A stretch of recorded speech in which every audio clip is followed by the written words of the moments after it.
back. Was it something you need to tell me? Okay, tell me later. Okay, good to see you. Hey, everybody, welcome to A Late Show. I'm your host, Stephen Colbert. And you are? Evie's here. Evie's right over there. Hello. Hello. Good to see you. There are only 49 days left until the election. Time really flies when you're afraid to fly. With the days counting down, there's been a huge role reversal. For the last year, Donald Trump has been amassing the largest campaign war chest in U.S. history. With the RNC, he has raised a combined $1.1 billion. Yes, billion with a capital illion. But reportedly, Team Trump has blown through more than $800 million and may run out of cash before the November election. That's why he's changed his hat to say, "We'll scream for food." In fact, with the days dwindling, Biden is outspending Trump on TV. Yeah, good luck finding Donald Trump on TV now. Trump says, "Nuh-uh," tweeting, "We are advertising all over the place, but as much as we do, the fake news like to say we aren't. Just being smart, we have much more money than we had at the same time in 2016. Also, spending on other and different elements of the campaign." Yes, they're spending it on other and different elements, like paying poll workers, specifically porn stars who worked on his poll. But Trump gets plenty of free airtime. This morning, he phoned it in to his friendly friends at the Fox and Friends. The friends asked Trump about Bob Woodward's new book, and Trump assured them that he had totally done the reading. He only writes bad books, and I actually got to read it last night. I read it very quickly, and it was very boring. Okay, I read it too. Now, boredom, is that the thing that keeps you up at night staring at the ceiling in a cold sweat, fearing for our nation? Is that boredom? Because if that's boredom, then this thing is a total snooze fest. Trump had a warning about the book. Look, if you want to remain sane, just don't read it, because what they do is disgraceful. So, he says this book will drive you insane, and he said he's read the book. Yeah, that makes sense. That checks out. He must have gotten an advance copy like 40 years ago. In the book, and in an exclusive clip on this show last night, Woodward proves that Trump lied to the American people about the seriousness of the COVID-19. But Trump says he had a good reason for lying. I don't want to create panic. You know, people say, "Oh, you should have gone out there and say, jumped up and down. You're going to die. You're going to die." Mr. President, no one expects you to jump up and down. We're amazed when you stand up and down. But, of course, there is a long history of presidents not knowing how to break news to the American people without panicking them.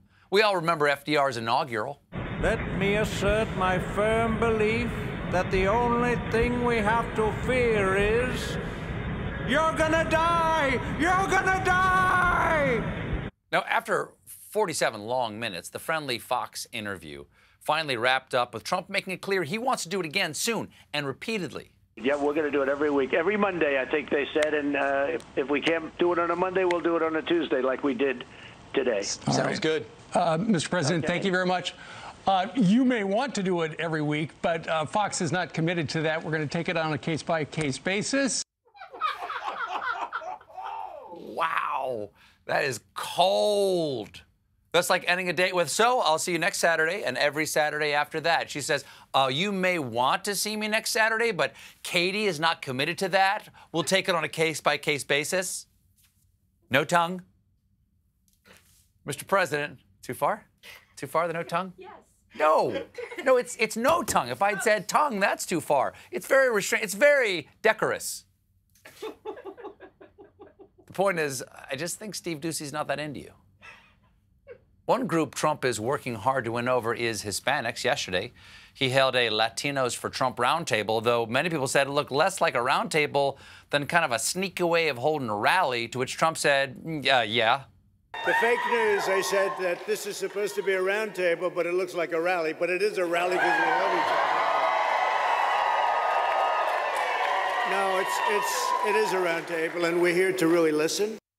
That's like a bank robber saying, "Fake police say I'm committing a crime. You know what? It is a crime to hide my beautiful face behind this ski mask. But no, actually, it isn't a crime. I'm here to really listen to the code for the safe. Give me the money, nobody gets hurt." No tongue. It's not appropriate in that situation either, is it? No. While he was thanking his supporters by endangering their health, Trump took a shot at Biden for not doing that. It's coming up once every 3-4 days. I've been in every state. I've been in so many states the last few days. No way Biden can spread COVID like I can. I'm in every state. No social distancing, no masks. I'm spraying down the crowd with my spittle like a pathogenic lawn sprinkler. Ah, shucka, shucka, shucka. Ah, shucka, shucka, shucka. It makes the shucka sound, right? I've never actually seen a lawn sprinkler or done any lawn work. No tongue.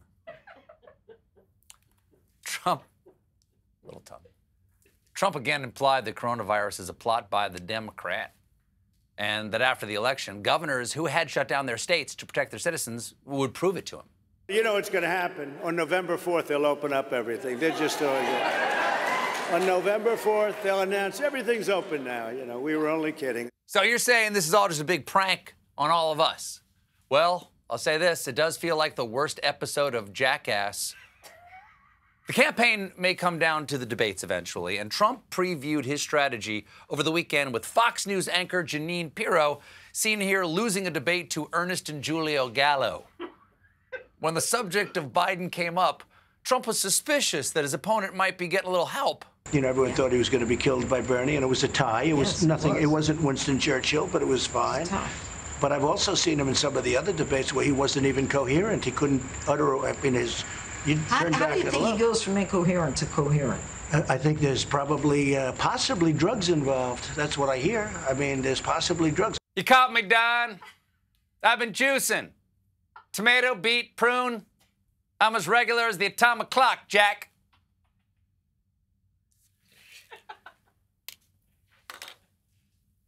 Now, this isn't the first time Trump has accused Biden of using drugs. In fact, a couple of weeks ago, Trump called for himself and Joe Biden to submit to drug tests before their first debate.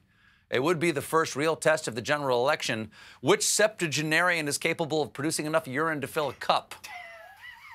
In a phone call to the Washington Examiner, Trump rationalized his insanity. We're going to call for a drug test, by the way, because his best performance was against Bernie. It wasn't that he was Winston Churchill, because he wasn't, but it was a normal, boring debate. You know, nothing amazing happened. And we are going to call for a drug test, because there's no way you can't do that. Trump thinks anyone who shows basic competency must be cheating. Well, did you see Biden jog up that ramp without tripping once? He's got to be roiding, plus he drank his water with just one hand. It's like they ground up Lance Armstrong and injected into his neck. Trump explained why performance-enhancing drugs are perfect for a debate. Well, it is a prize fight. It's no different than the gladiators, except, you know, we have to use our brain and our mouth. You're not a gladiator. They fought lions. You brag about identifying one on a piece of paper.